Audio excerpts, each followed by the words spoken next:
Morning welcome to V3 news లక్ష్యం సమాజహితం. నేను Emilia. బులెటిన్లో ముందుగా హెడ్లైన్స్ చూద్దాం. ముంబైలో పలువురు టెక్స్టైల్ రంగ పారిశ్రామికవేత్తలతో మంత్రి కేటీఆర్ సమావేశం. సిరిసిల్లలో అపారెల్ మ్యానుఫ్యాక్చరింగ్ యూనిట్ ని స్థాపించనున్న షాపర్ స్టాఫ్. బీజేపీ ద్వారానే మున్సిపాలిటీలో అభివృద్ధి సాధ్యం. బీజేపీని గెలిపిస్తే కేంద్రం నిధులతో మున్సిపాలిటీలను అభివృద్ధి చేస్తామన్న భాజపా నాయకురాలు మాజీ మంత్రి డీకే అరుణ. హైదరాబాద్ రవీంద్ర భారతిలో TNGOS డైరీ ఆవిష్కరణ. హాజరైన శాసన మండలి chairman Gutta Sukhender Reddy, assembly speaker Pocharam Srinivas Reddy. Details చూస్తే ప్రముఖ లైఫ్ స్టైల్ బ్రాండ్ అయిన షాపర్ స్టాఫ్ సిరిసిల్లలో తన యూనిట్ ను ఏర్పాటు చేసేందుకు ముందుకు వచ్చింది. తెలంగాణ పరిశ్రమ శాఖ మంత్రి కేటీఆర్ సమక్షంలో ముంబైలో జరిగిన సమావేశంలో ఈ మేరకు షాపర్ స్టాఫ్ సంస్థ తెలంగాణ ప్రభుత్వంతో ఒక అవగాహన ఒప్పందం కుదుర్చుకున్నది. సిరిసిల్ల పట్టణంలో ఉన్న వస్త్ర పరిశ్రమ అనుకూల అవకాశాలను పరిశీలించిన తర్వాత అక్కడే తమ యూనిట్లు ఏర్పాటు చేయాలనే నిర్ణయం తీసుకున్నట్లు షాపర్ స్టాఫ్ సంస్థ తెలిపింది.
వనపర్తి జిల్లా కొత్తకోట మున్సిపాలిటీ కేంద్రంలో బీజేపీ మున్సిపల్ ఎన్నికల సన్నాహ సభను నిర్వహించడం జరిగింది. ఈ సభలో భాజపా నాయకురాలు మాజీ మంత్రి డీకే అరుణ మాట్లాడుతూ రాష్ట్రంలోని టీఆర్ఎస్ ప్రభుత్వం మున్సిపాలిటీలో ఎలాంటి అభివృద్ధిని చేయలేకపోయిందని, కేవలం మాటలతోనే సరిపెడుతుందని, అభివృద్ధి అనేది భాజపాతోనే సాధ్యమవుతుందని, ఓటరు విజ్ఞతతో ఆలోచించి బీజేపీని గెలిపించినట్లయితే కేంద్ర నిధులతో అభివృద్ధి చేస్తామని అన్నారు. ఈ కార్యక్రమంలో భాజపా వనపర్తి జిల్లా అధ్యక్షులు అయ్యగారి ప్రభాకర్ రెడ్డి, రాజవర్ధన్ రెడ్డి తదితరులు పాల్గొన్నారు. కాంగ్రెస్ పార్టీ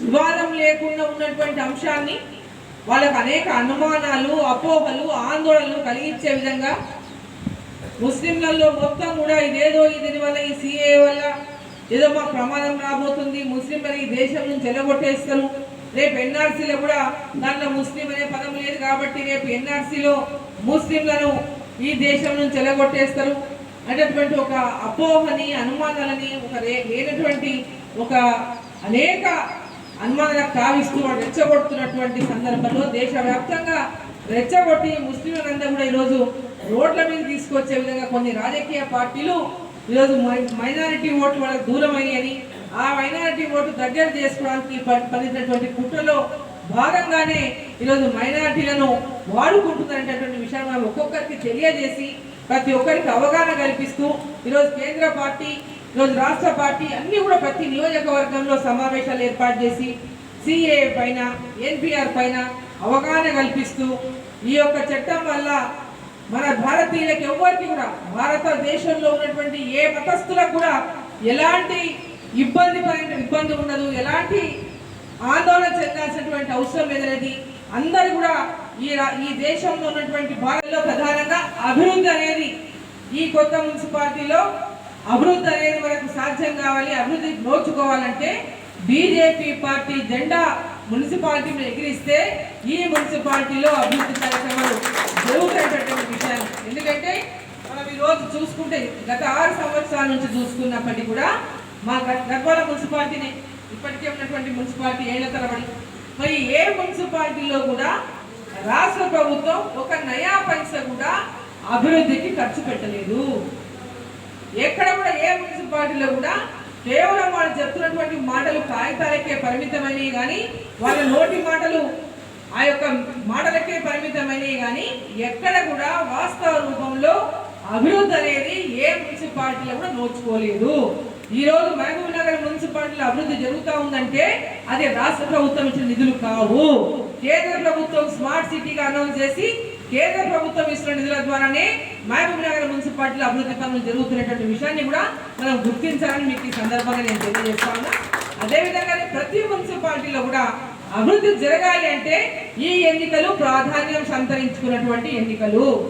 ఈ మున్సిపాలిటీ బీజేపీ పార్టీ నుంచి నిధులు తీసుకొచ్చి దీన్ని డెవలప్మెంట్ చేసేటటువంటి అవకాశం మాకే ఉంటుంది, మమ్మల్ని గెలిపించండి అని బీజేపీ కార్యకర్తలందరూ కూడా ఇంటింటికి తిరిగి ప్రజలను ఒప్పించి మెప్పించి ఈ యొక్క కొత్తకోట హైదరాబాద్ రవీంద్ర భారతిలో జరిగిన టీఎన్జీఓస్ డైరీ ఆవిష్కరణ కార్యక్రమానికి ముఖ్య అతిథిగా హాజరైన శాసన మండలి chairman Gutta Sukhender Reddy, assembly speaker Pocharam Srinivas రెడ్డితో కలిసి టీఎన్జీఓస్ ల డైరీ క్యాలెండర్ ఆవిష్కరించారు. అనంతరం మండలి చైర్మన్ గుత్తా సుఖేందర్ రెడ్డి మాట్లాడుతూ టీఎన్జీఓ సంఘానికి ఎన్నో ఏండ్ల చరిత్ర ఉందని అన్నారు. 1969 కాలం నుండి మొన్న జరిగిన తెలంగాణ రాష్ట్ర సాధన ఉద్యమంలో ఉద్యోగుల పాత్ర కీలకమైందని కొనియాడారు. దేశంలో ఏ సంఘానికి చరిత్ర ఉన్నదో లేదో కానీ తెలంగాణ ఎన్జిఓ సంఘానికి మాత్రం చరిత్ర. రాబోయే కాలంలో సంఘానికి జరిగినటువంటి గొప్ప చరిత్ర లేదు. ఆంధ్రప్రదేశ్ అవతరణ తర్వాత ఎన్నో సంఘాలను తెలంగాణ హక్కులను రద్దు చేసినటువంటి ప్రభుత్వాలను ఎదిరించి నిలబెట్టుకున్నటువంటి సంఘం తెలంగాణ ఎన్జిఓ సంఘం నేను ఈ సందర్భంగా ఆనందిస్తాను. ఆనాడు 69 తెలంగాణ ఉద్యమంలో కావచ్చు, కేసీఆర్ నాయకత్వంలో మలిదశ తెలంగాణ ఉద్యమంలో కావచ్చు, కీలక పాత్ర పోషించినటువంటి సంఘం ఏదైనా ఉంది అని అంటే అది తెలంగాణ ఎన్జిఓల సంఘమైనటువంటి విషయాన్ని నేను ఈ సందర్భంగా ఆనందిస్తాను. ఈరోజు 2 చట్టసభల అధిపతులు మమ్మల్ని పిలిచినారు. మా సభలో అక్కడ మా సభ్యులు చెప్తుంటే వినేదే మా బాధ్యత. ఇక్కడ కూడా 3 గంటలు ఓపికగా మీకు చెప్పిందే మేము విన్నాం. మా మనసు మీరు చెప్పినది మా మనసులో రికార్డ్ అని అక్కడగా మా శ్రీనోడు రాస్తూ ఉంటారు. దానికి దీనికి వ్యత్యాసం. ఎందుకంటే వేదిక మీద మనం అందరం తెలంగాణ ఉద్యమంలో వివిధ హోదాల్లో పనిచేసినాం. నేను పార్లమెంట్ సభ్యులుగా 2 సార్లు బహిష్కరణ కూడా గురయ్యాను. ఆఖరికి ఆంధ్ర పార్లమెంట్ సభ్యుడు పెప్పర్ స్ప్రే ఇస్తే దెబ్బలు కూడా వచ్చాం. అంటే ఈ తెలంగాణ రాష్ట్రం ఆవిర్భావం ఆ పార్లమెంట్లోనే సిపిఎస్ రద్దు కావాల్సినటువంటి అవసరం ఉంది. అప్పుడే మన శాశ్వతంగా ఈ సిపిఎస్ పెన్షన్ విధానానికి పరిష్కారం దొరుకుతుందనేటువంటి విషయాన్ని నేను ఈ సందర్భంగా మనవి చేస్తూ, ప్రభుత్వం అన్ని వర్గాల ఈ దేశంలో మొదటి స్థానంలో ఉన్నటువంటి సంక్షేమ రాష్ట్రం ఏదైనా ఉన్నదంటే ఒక తెలంగాణ రాష్ట్రం. అది విద్యుత్ రంగంలో తీసుకోండి, వ్యవసాయ రంగంలో తీసుకోండి, ఏ రంగంలో తీసుకున్నా మనం అక్కడే బాగానే ఉన్నాం. కాబట్టి మన సమస్యల పరిష్కారానికి తప్పనిసరిగా పెద్దలు శ్రీనివాసరెడ్డి గారు కానీ నేను కానీ మంత్రి గారు కానీ సందర్భాన్ని బట్టి ముఖ్యమంత్రి గారి దృష్టికి తీసుకెళ్లి ఈ సమస్యల పరిష్కారంలో మీకు చేదోడు వాదోడుగా ఉంటామనేటువంటి విషయాన్ని మనం చేస్తూ సెలవు తీసుకుంటామన్నాను. జై హింద్, జై తెలంగాణ. వికారాబాద్ జిల్లా కొడంగల్ మండలంలోని హుసేన్పూర్ మరియు పెద్దనందిగామ గ్రామంలో పల్లె ప్రగతి కార్యక్రమంలో భాగంగా జిల్లా కలెక్టర్ మస్రత్ ఖాన్ ఆయేషా ఆకస్మిక తనిఖీలు నిర్వహించారు. మరుగుదొడ్లు, ఇంకుడు గుంతలు, పారిశుద్ధ్య పనులు, డంపింగ్ యార్డ్, నర్సరీలో పనులను పర్యవేక్షించారు. హుసేన్పురం గ్రామంలో పారిశుద్ధ్య పనులు అలసత్వం వహించడంతో అధికారులపై ఆగ్రహం వ్యక్తం చేశారు. ఈ కార్యక్రమంలో తహసీల్దార్ కిరణ్, ఎంపీడీఓ, వివిధ శాఖల అధికారులు పాల్గొన్నారు.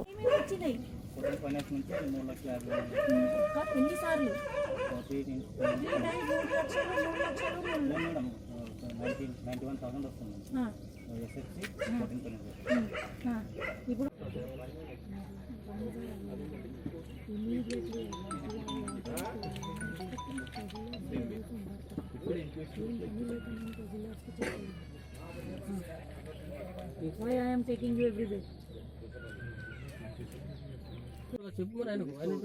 డైలీ ఇట్లానే కట్టు మరి డబ్బులు. బయట పోతున్నారు కదా, బయట పోయిన వాళ్ళకి ఇట్లానే ఫైన్ వేయండి అందరికి. ఎందుకంటే చెత్త అనేది మన ఇంట్లోనే తడి చెత్త పొడి చెత్త అనేది వేరువేరుగా చేసుకొని గ్రామ పంచాయతీ నుంచి వచ్చిన రిక్షాలో మనం చెత్త ఇంకా వేరే ప్రదేశం వేరే స్థలంలో చెత్త బహిరంగ ప్రాంతాల్లో చెత్త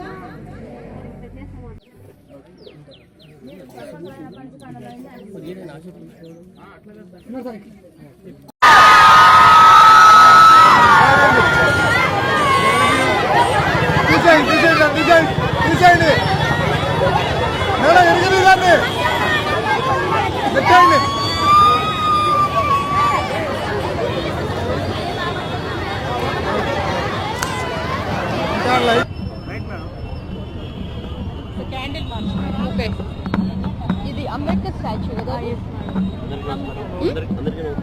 అదే అంబేద్కర్ స్టాచ్యూ సెంటర్ ఏంటి? Ambedkar large centre. చాలా మంది చిన్నపిల్లలు మహిళలు వచ్చి రోడ్డు పైన వచ్చి రోజు ఆందోళన చేస్తున్నారు. ప్లీజ్ అండి అవి కేంద్ర ప్రభుత్వం కార్మిక వర్గంపై దాడి చేస్తూ కక్ష సాధింపు చర్యలకు పాల్పడుతోందని సిపిఎం మాజీ ఎమ్మెల్యే గఫూర్ ఆరోపించారు. కడప నగరంలోని సిఐటియు జిల్లా కార్యాలయంలో ఏర్పాటు చేసిన విలేకరుల సమావేశంలో ఆయన కేంద్ర రాష్ట్ర ప్రభుత్వాల తీరును తప్పుబట్టారు. పోరాటాల ద్వారా సాధించుకున్న హక్కులను రద్దు చేసే అధికారం కేంద్ర ప్రభుత్వానికి ఎవరిచ్చారని ప్రశ్నించారు. ప్రజలు బాధలు కష్టాలను పట్టించుకునే దిక్కు లేకుండా పోతుందన్నారు. నిత్యావసర వస్తువుల ధరలను అదుపులో పెట్టేలా చర్యలు తీసుకోవాలని డిమాండ్ చేశారు.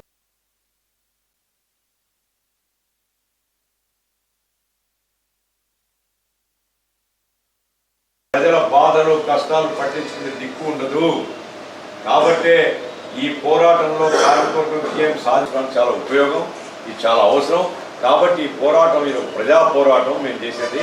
ఈ పోరాటాన్ని బలపరచమని మీ ద్వారా ప్రజానీకాన్ని కోరుతున్నాం. భాగంగా ఈరోజు కడపకు రావడం జరిగింది.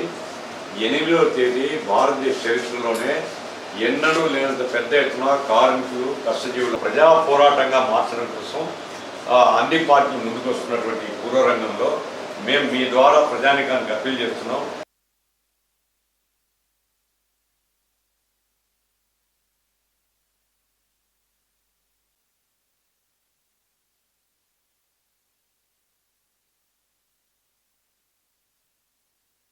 నరేంద్ర మోడీ ప్రభుత్వం రెండోసారి అధికారంలోకి వచ్చిన తర్వాత కార్మిక వర్గం పైన చాలా దూకుడుగా దాడి చేస్తూ ఉన్నది. ప్రధానంగా పోయిన పార్లమెంట్ సమావేశాల్లో వేజెస్ కోడ్, వేతనాల కోడ్ను ఆమోదింపజేసి 4 కార్మిక చట్టాలని రద్దు చేశారు. తర్వాత ఆరోగ్యము, పని పరిస్థితులు, వీటికి సంబంధించినటువంటి మరొక కోడ్ పార్లమెంట్లో ఇప్పటికే ప్రవేశపెట్టినారు. అది కనుక పార్లమెంట్ ఆమోదం పొందితే మరో 13 చట్టాలు రద్దయిపోతాయి. నిన్ననే కేంద్ర కార్మిక శాఖ మంత్రి రాబోయేటువంటి పార్లమెంట్ సమావేశం అంటే బడ్జెట్ సమావేశాల్లో మిగతా 3 లేబర్ కోడ్లు ఆమోదింపజేసి 44 కార్మిక చట్టాలు రద్దు చేస్తామని చెప్పేశారు. నేను బీజేపీ వాళ్ళని అడిగేది ఏంటంటే, నీవు 2014 నుంచి మాత్రమే అధికారంలోకి వచ్చి భారత కార్మిక సంఘాల చట్టం 1926లో వచ్చింది, బ్రిటిష్ కాలంలోనే వచ్చింది. అనేక చట్టాలు మేము ఆనాటి ప్రభుత్వాలతో పోరాడి సాధించుకుంటే ఈ చట్టాలన్నింటినీ ఒట్టుగుత్తగా రద్దు చేసే అధికారం ఎవడిచ్చారు? కార్మిక చట్టాలు రద్దు కావడం అంటే కార్మికుడు బానిసగా మారడం. సంఘటిత అసంఘటిత రంగాల్లో ఉండేవాళ్ళు, ప్రభుత్వ రంగం ప్రైవేట్ రంగం అని తేడా లేకుండా దేశవ్యాప్తంగా పనిచేసే వాళ్ళం అందరం జనవరి 8వ తేదీ ఒకరోజు జాతీయ సమ్మె చేయాలని ఇప్పటికే నిర్ణయం తీసుకున్నాం. రాష్ట్ర వ్యాప్తంగా ఈ క్యాంపెయిన్ చేయడంలో భాగంగా ఈరోజు కడపకు రావడం జరిగింది.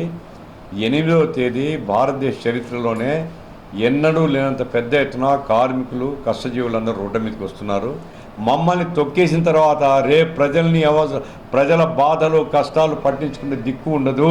21,000 రూపాయలు కనీస వేతనంగా నిర్ణయం చేయాలని మేము డిమాండ్ చేస్తున్నాం. కాంట్రాక్ట్ అవుట్సోర్సింగ్ విధానం రాష్ట్రంలో కానీ కేంద్రంలో కానీ అది బానిస విధానం, అది రద్దు కావాలి. అందరినీ పర్మనెంట్ చేయాలి. స్కీమ్ వర్కర్స్ అందరినీ వర్కర్గా గుర్తించాలి. అట్లాగే సమాన పనికి సమాన వేతనం సుప్రీంకోర్టు జడ్జిమెంట్ ఉంది, ఆ జడ్జిమెంట్ను అమలు చేయాలి. అట్లాగే రైతాంగానికి గిట్టుబాటు ధరలు ఇవ్వాలి. వ్యవసాయ కూలీలు వలసలు పోకుండా సంవత్సరానికి 200 రోజులు పన్నులు కల్పించాలి. ప్రజలందరికీ ఆహార ధాన్యాలు, నిత్యావసర వస్తువుల ధరలన్నీ కూడా చౌక ధరలకు తీసుకుని వచ్చి ప్రజలకు అందుబాటులో ఉండాలి. ఇటువంటి ప్రజాసామాన్యం డిమాండ్స్, కార్మికవర్గం డిమాండ్స్, రైతు వ్యవసాయ కార్మికుల డిమాండ్స్ కలిసి ఈ పోరాటం జరగనున్నది. AP CM YS Jaganmohan Reddy Paschima Godavari జిల్లాలో పర్యటించారు. పర్యటనలో భాగంగా ఆరోగ్యశ్రీ పైలట్ ప్రాజెక్టును ప్రారంభించారు. ఈ సందర్భంగా ఆయన మాట్లాడుతూ ఆరోగ్యశ్రీలో విప్లవాత్మక మార్పులు తెస్తామని, పాదయాత్రలో ఇచ్చిన మాట నిలబెట్టుకుంటామన్నారు. ₹1000కి పైబడి ఖర్చయ్యే వ్యాధులకు ఆరోగ్యశ్రీ వర్తిస్తుందని స్పష్టం చేశారు. కొత్తగా మరో 1000 వ్యాధులకు ఆరోగ్యశ్రీ వర్తించనుందని జగన్ తెలిపారు. కుటుంబ వార్షిక ఆదాయం 5 లక్షలు ఉన్నా ఆరోగ్యశ్రీ వర్తిస్తుందని జగన్ చెప్పారు. త్వరలో క్యూఆర్ కోడ్తో ఆరోగ్యశ్రీ కార్డులు ఇస్తామని సీఎం స్పష్టం చేశారు. అర్హత ఉన్న ప్రతి కుటుంబానికి గ్రామ సచివాలయాల ద్వారా కార్డుల పంపిణీ చేస్తామని జగన్ తెలిపారు. డెంగీ, మలేరియా, టైఫాయిడ్ రోగాలకు కూడా ఆరోగ్యశ్రీలోనే చికిత్స అందిస్తామని జగన్ తెలిపారు.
ఇక్కడికి వచ్చిన ప్రతి అక్క చెల్లెమ్మకు,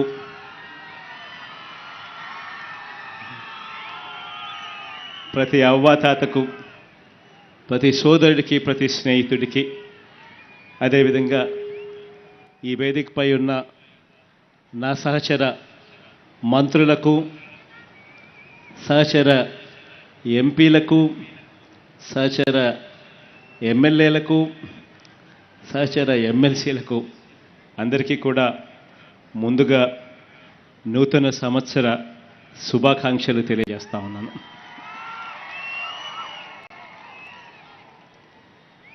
కొత్త సంవత్సరంలో మన ప్రభుత్వం ప్రారంభిస్తూ ఉన్న రెండవ సంక్షేమ కార్యక్రమం ఇది.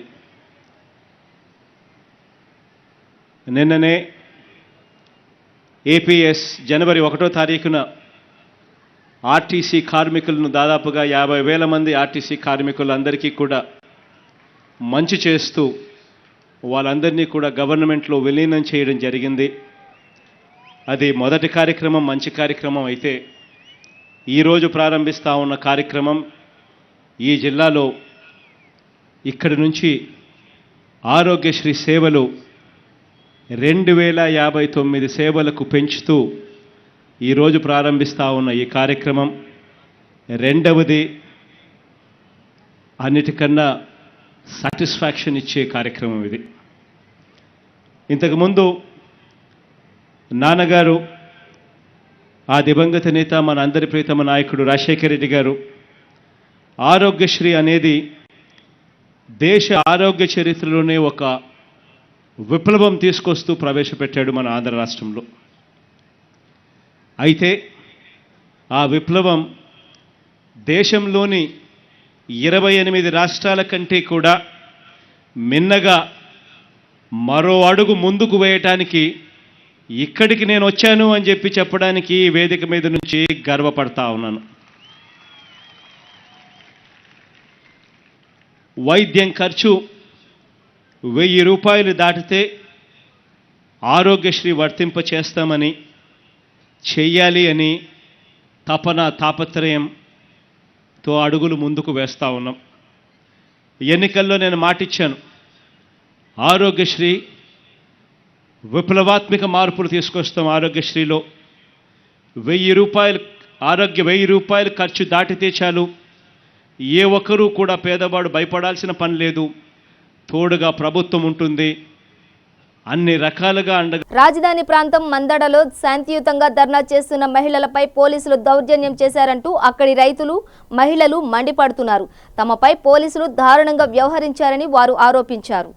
ఈ నేపథ్యంలో ఈరోజు రాజధాని అమరావతి బంద్కు రైతులు పిలుపునిచ్చారు. అమరావతి ప్రాంతంలో 29 గ్రామాల రైతులు, ప్రజలు తమకు న్యాయం జరగాల్సిందే అంటూ తమ ఆందోళనలను పెంచుతూ మోకాళ్లపై నిల్చుని నిరసన వ్యక్తం చేశారు. ఈ కార్యక్రమంలో మందడలో మహిళల ర్యాలీని పోలీసులు అడ్డుకున్నారు. దీంతో ఉద్రిక్తత పరిస్థితులు తలెత్తాయి. శాంతి భద్రతల పరిరక్షణలో భాగంగా కొంతమంది మహిళల్ని అరెస్టు చేశామన్నారు పోలీసులు. మరి ఏదైనా వరకు కడ వరకు మీకు వెన్నుగా దన్నుగా అండగా ఉంటామని చెప్పి మీ తరఫున విజయవాడలో మేమందరం కూడా పెద్ద ఎత్తున ఉద్యమం చేస్తున్నాం. మరి ఏ ఉద్యమైనా ఒక్కరోజు ఉద్యమంలాగా ఎగిరిపడదు. Save Andhra Pradesh, save AP, save Andhra Pradesh, save Andhra Pradesh, save AP, save AP. ఇప్పుడు గొడ్డిపాటి రామకృష్ణ గారు నాయక్ గారు వారిని కూడా మాట్లాడవలసిందిగా కోరుతున్నాం. 34,000 ఎకరాలు ఎవరన్నా త్యాగం చేశారంటే అది ఈ ప్రాంతం రైతులు. వాళ్ళకి ఈ దేశమే కాదు, ఈ ప్రపంచం మొత్తం కూడా ఇప్పుడు చరిత్రలో గుర్తుపెట్టుకోవాల్సిన అవసరం. ఆ కమిటీ ఒక్కడే భయం. ఆ కమిటీకి ఆ రోజు రికార్డెడ్గా కూడా రాసి ఉంటుంది కమిటీ రిపోర్ట్లో. 128 పేజీల రిపోర్ట్ అది. ఆ రిపోర్ట్లో నేను అంత ముందు చదివాను, మళ్ళీ డౌట్ వచ్చి ఈ మధ్యకాలంలో మళ్ళీ దాన్ని చదువుతుంటే మొత్తం తీసి చూస్తే అనువైన ప్రాంతం ఈ ప్రాంతం, కానీ ఒకటే భయం, భూమి రేట్లు. ఇక్కడ ఒక ఎకరం కూడా తీసుకోలేదేమో గవర్నమెంట్, తీసుకోలేకపోవచ్చు గవర్నమెంట్. ఎందుకంటే రైతులకి ఎమోషనల్ బాండింగ్, ఎమోషనల్ అటాచ్మెంట్ ఎక్కువ భూమితో, దాంతో కాస్ట్ వెళ్ళిపోతుంది ల్యాండ్ అని చెప్పి ఆ ఒక భయం తప్ప ఈ ప్రాంతం అనుకూలం అని చెప్పినటువంటి పరిస్థితిలో రైతాంగం చేసిన త్యాగంతో చంద్రబాబు నాయుడు గారి పిలుపు, ఆయన మీద నమ్మకం, ఆయన అయితే ఈ రాష్ట్ర భవిష్యత్తు, ఈ రాష్ట్ర పిల్లల భవిష్యత్తు బాగుంటుంది, ఇక్కడ ఒక ఆర్థికపరమైనటువంటి ప్రపంచ స్థాయి నగరాన్ని ఆయన అయితే నిర్మించగలడు, దానివల్ల ఈ రాష్ట్రానికి మంచి చేకూరుతుంది, ఇక్కడ ప్రజానీకానికి మంచి చేకూరుతుంది, రేపు భావితరాల భవిష్యత్తు బాగుంటుందని చెప్పి మీ అందరి యొక్క త్యాగం 34,000 ఎకరాలు ఇస్తే ఆ త్యాగాన్ని అపహాస్యం చేసిన అంటే నాకు ఒక ఛాన్స్ అని మిమ్మల్ని అందరినీ అడక్కుని ముఖ్యమంత్రి అయినటువంటి వ్యక్తి వాళ్ళు మిమ్మల్ని అందరినీ కూడా అపహాస్యం చేస్తున్నాడు. అవునా కదా? ఎవరన్నా బాబు నువ్వు ముఖ్యమంత్రి అని కోరారా జగన్మోహన్ రెడ్డిని? కోరారా? ఆయనే కదా వచ్చి నా ఒక్క ఛాన్స్ ఇచ్చి చూపించండి, నేను చేసి చూపిస్తా అన్నాడు. ఏం చేశాడు? ఈ రాష్ట్రాన్ని ముంచేశాడు. ఒక్క ఛాన్స్ ఇచ్చారు ప్రజలు, మాట నమ్మి ఈ రాష్ట్రాన్ని ఉంచేశాడు. ఎవరైనా శుభకార్యంతో ఒక కొబ్బరికాయ కొట్టి ఏ కార్యక్రమాన్ని మొదలు పెడతారు, కానీ మనం జగన్మోహన్ రెడ్డి కార్యక్రమం ఎక్కడ మొదలు పెట్టాడు తెలుసా మీకు? ప్రజావేదిక కూల్చి మొదలు పెట్టాడు. కొబ్బరికాయలాగా వాడాడు ప్రజావేదికని. అందరూ శుభం పలకరా ఏదో అంటే మనోడు ప్రజావేదిక కూల్చి అశుభంతో కార్యక్రమాలు మొదలు పెట్టాడు. వాడు అశుభం నడుస్తూనే ఉంది. మనకి పట్టిన దరిద్రం ఎప్పుడో ఏలినాటి శని అంటారు చూసారా, అది పట్టింది ఆంధ్ర రాష్ట్రానికి. ఆ రోజు అసలు తప్పు మంది తండ్రి అధికారాన్ని అడ్డం పెట్టుకొని కొన్ని లక్షల కోట్లు తినేస్తే సిబిఐ 43,000 కోట్లు తినేసారు. ఛార్జ్ షీట్లో ఫైల్ చేసి 12 కేసుల్లో ముద్దాయిగా 16 నెలలు జైల్లో ఉండి బెయిల్ మీద బయటకు వచ్చిన వ్యక్తికి ఈ దేశంలో అది ప్రపంచంలో ఎక్కడ కూడా అధికారులు ఎవరో మన ప్రజలు తప్ప. తూర్పుగోదావరి జిల్లా అనపర్తి గ్రామ దేవత శ్రీ వీరులమ్మ అమ్మవారి 2020వ సంవత్సర జాతర మహోత్సవంలో భాగంగా అమ్మవారికి 2008 మంది ముత్తైదులచే మహా హరిద్రాభిషేకం జరిగింది. ఈ కార్యక్రమం అనపర్తి ఎమ్మెల్యే డాక్టర్ సత్యనారాయణ రెడ్డి సతీమణి ఆదిలక్ష్మి చేతుల మీదుగా కార్యక్రమం ప్రారంభించారు. 2008 మంది ముత్తైదుల వచ్చే పవిత్ర గోదావరి తీరంలో గల జలాలతో ఆనపర్తి పుర వీధుల్లో మేళ తాళాలతో ఊరేగింపుగా వచ్చి అమ్మవారికి హరిద్రాభిషేకం ఘనంగా జరిపారు.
అనుగ్రహానికి పాత్రలు అవుతారని చెప్పి మరీ ప్రోత్సహిస్తున్నాం.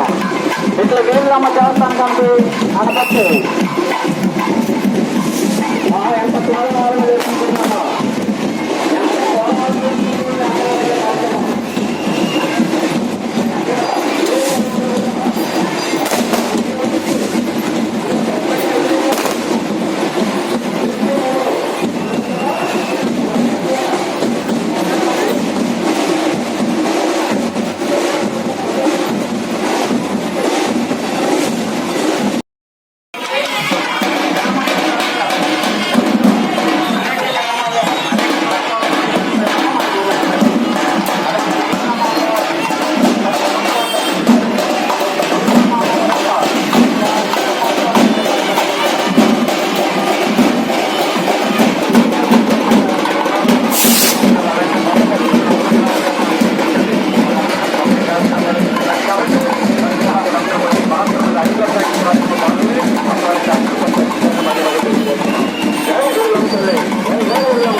బులెటిన్ ముగించే ముందు హెడ్లైన్స్ మరోసారి. ముంబైలో పలువురు టెక్స్టైల్ రంగ పారిశ్రామికవేత్తలతో మంత్రి కేటీఆర్ సమావేశం. సిరిసిల్లలో అపారెల్ మ్యానుఫ్యాక్చరింగ్ యూనిట్ ని స్థాపించనున్న షాపర్ స్టాఫ్. బీజేపీ ద్వారానే మున్సిపాలిటీలో అభివృద్ధి సాధ్యం. బీజేపీని గెలిపిస్తే కేంద్రం నిధులతో మున్సిపాలిటీలను అభివృద్ధి చేస్తామన్న భాజపా నాయకురాలు మాజీ మంత్రి డీకే అరుణ. హైదరాబాద్ రవీంద్ర భారతిలో టీఎన్జీఓఎస్ డైరీ ఆవిష్కరణ. హాజరైన శాసన మండలి chairman Gutta Sukhender Reddy, assembly speaker Pocharam Srinivas Reddy. ఇవి బులెటిన్ విశేషాలు. మరింత సమాచారం కోసం చూస్తూనే ఉండండి V3 న్యూస్. లక్ష్యం సమాజహితం.